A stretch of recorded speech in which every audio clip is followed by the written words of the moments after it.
Oh my gosh. Okay, so I got a neck hammock. I want that. I don't know what that is, but I want it.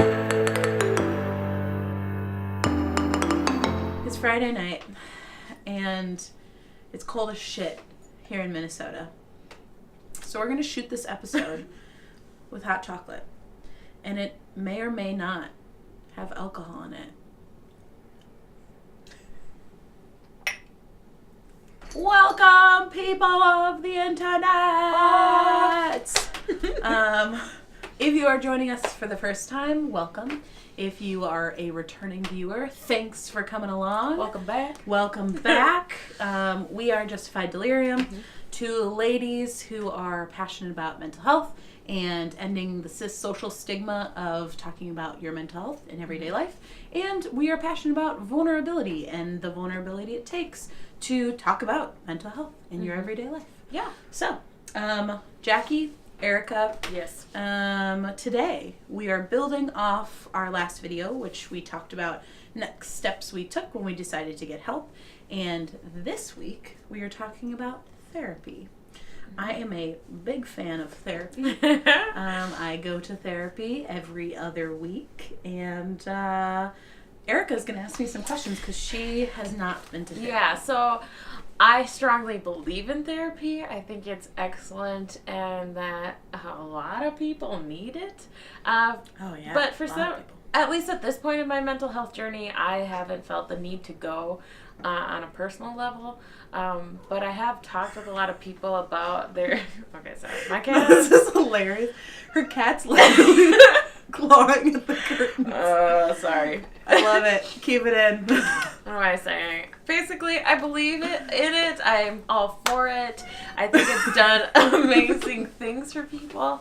But since I don't have any personal experience with actually going to therapy or working through personal struggles, I'm going to just ask Jaquie the general questions that I have about it since she's actually been.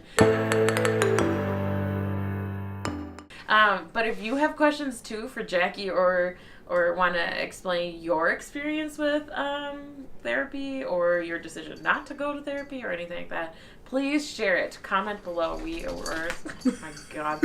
Cats are on drugs tonight. Okay. So my first question is, Jaquie. Yes. So you decided to go including taking meds for your anxiety and OCD and stuff like that. Yep.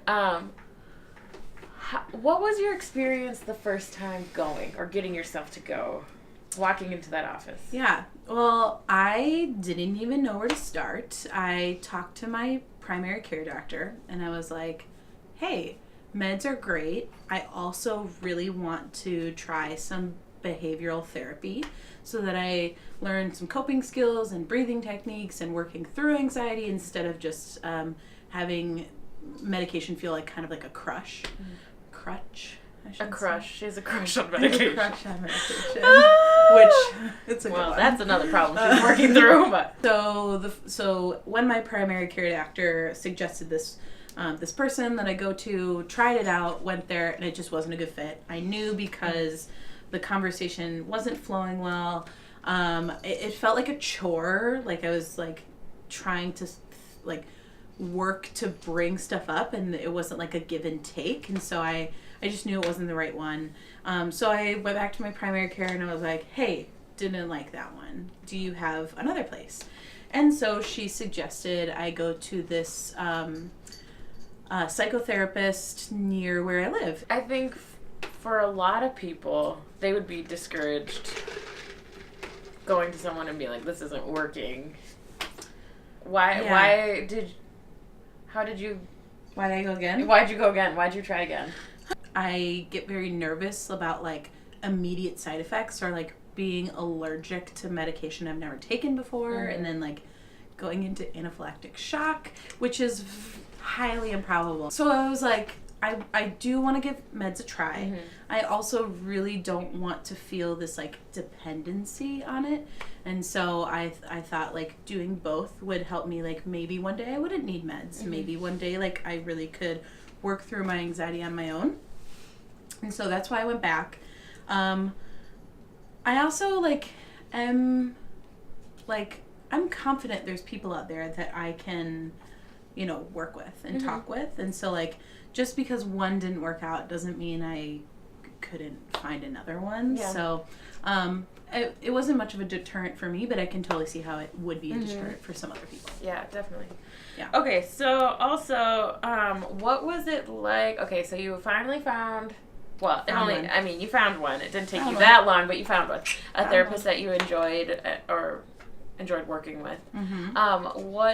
What was the intake process, or what did they do to start off? Yeah, so for those of you who don't know, typically when you go to a therapist, the first 3 sessions are dedicated to an intake process. Mm-hmm. The first one is really like a meet and greet, where in that session you talk about like, what are you expecting to get out of this? How, like, what are the things that you are thinking through?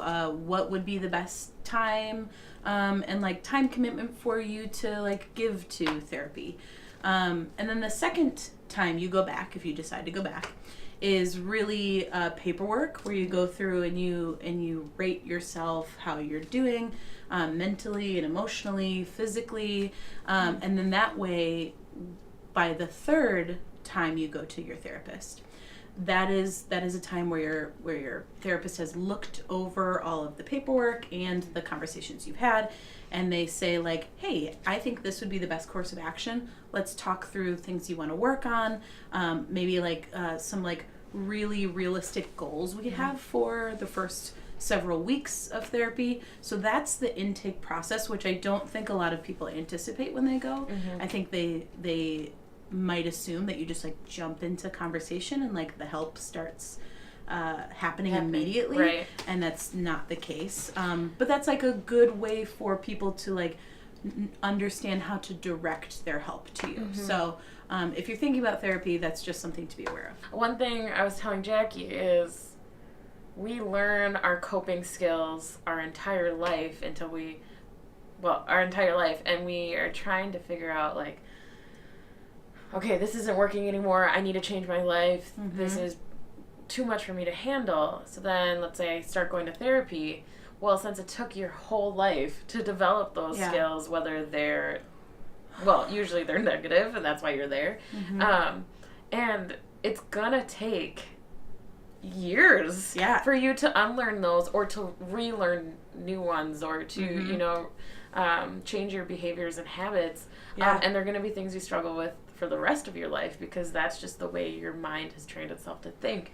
And so, like, after 3 to 5 sessions, I've had friends who've been yep, I'm good, kind of thing. And I just, like you've even said, you've gone for months, like every week, that kind of deal. So I think, like, therapy is a long-term commitment. Oh, yeah. Which can be daunting to some people. Mm-hmm. Yeah, I have gone to therapy for to this therapist for at least a year. Okay. And like he tells me all the time, like, your brain develops coping mechanisms, and at some point your brain eventually doesn't recognize those as an actual coping skill, which is when you can experience fear and anxiety because it's no longer working for you. Also being like aware of what kind of processor you are. Right. If you don't like to process verbally, it might be a stretch for you to go to therapy. Or if you're someone who likes to like write it down and then bring it to a therapy session, that's something you could do.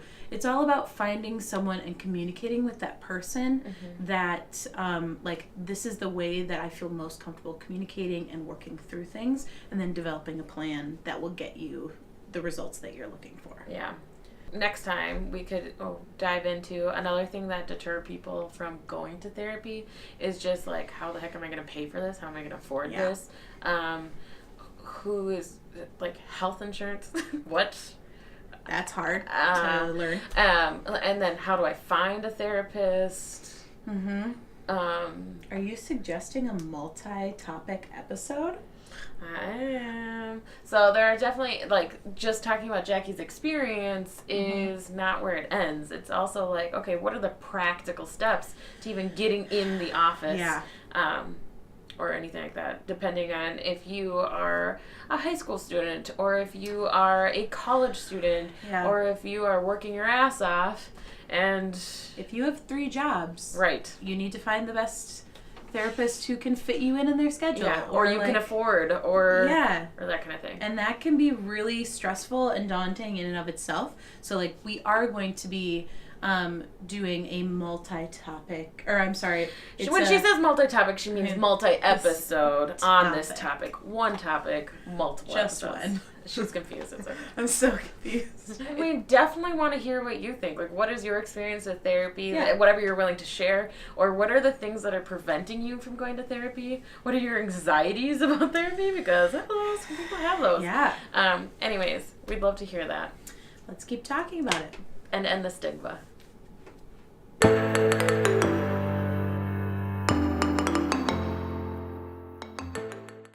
So we're doing this episode with hot cocoa. But we have to make sure we're tilted like this, because if you tilt it like this, you can tell there's nothing in there. We're drinking hot cocoa.